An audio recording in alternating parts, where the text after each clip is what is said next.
Hey, you're finally awake. Says the man in the carriage we take. I don't know where we're heading, what path I was treading, or who I am for divine's sake.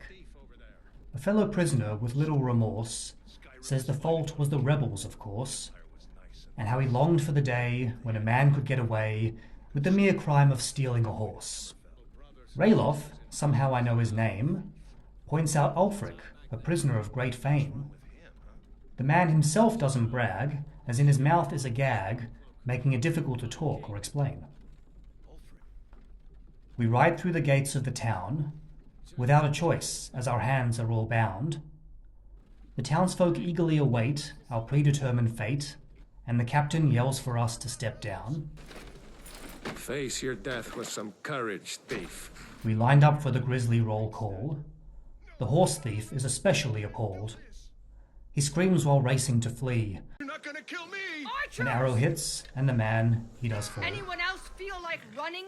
Without any further ado, it is me the Imperials turn to.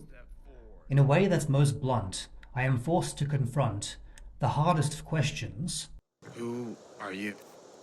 I stand there in the deepest of shock. It's as if the world just stopped the clock. I create my new life, starting in turmoil and strife, as I'm told I must still face the block. He goes to the block. The general calls Ulfric an adversary for his warmongering and treachery. What was that? A distant roar is heard, and dismissed with barely a word, deemed as nothing out of the ordinary.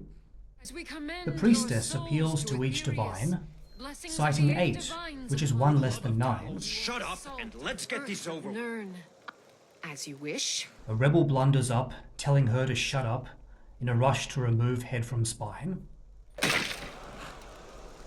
After witnessing death with no shame, I'm prepared to experience the same. Though I patiently wait and I cooperate, I'm called by a derogatory name. Next, the lizard! A second roar echoes throughout. This time, among most, it sows doubt. The captain's not inclined, nothing pierces her mind. I said, next prisoner! She does shout. I approach the head man and his stump. I fall into position with a thump. I try to relax as he raises his axe. What in oblivion is that? The dragon makes everyone jump. Upon landing, it gives a great roar, this time impossible to ignore.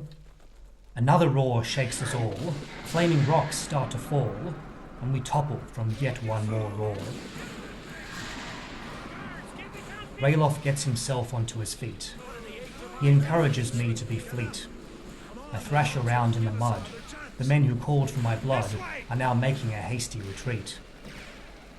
Soldiers race to the battlements and hill edges, as the dragon wreaks havoc and pillages. To the tower I fly.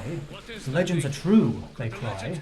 Ulfric says, Legends don't burn down villages. We agree that the top of the tower is the best place for grown men to cower. But upon reaching floor 2, the wall gets punched through, and the bricks fall on me in the shower. The dragon looks in through this new lookout, and unleashes flames in a long gout. As the brute turns to go, I peer down below. I take a deep breath and jump out. Into a burnt-out house that's still alight. I land, and what catches my sight? Mead with juniper berry? I'd take some with me, if my hands were not bound up so tight. A boy is caught in the path of the beast. I pray for him. Where is that priest? An Imperial saves him. Instead of killing on a whim, they might protect a few lives at the least. This man, his name is Hadvar, I'm sure, is the Imperial who met me before. He seemed to actually care and take time to ask where I was from and what I was here for. With him, he implores that I stay, since I'm alive and want to keep it that way. So I heed his call. Stay close to the wall! The dragon follows. Perhaps it wants to play? Archers aim their arrows higher and higher. Troops yell what they see like a town crier. People who claim to be sages, college-educated mages, attempt to fight fire with fire. The mood in this carnage is pure fear, as shown in the verses described here. Now the dragon swoops up, soldier in its claw cup, and then flings him out into the clear. Ralof appears, breaking our stride. Hadvar demands he step aside. They share long-lasting hate and won't collaborate. It appears I must now pick a side. My choice made, we make up lost ground. In the safety of the keep we are found. With a dagger and a few twists, he cuts the rope from my wrists, and I can finally say I'm unbound. Hey, be careful.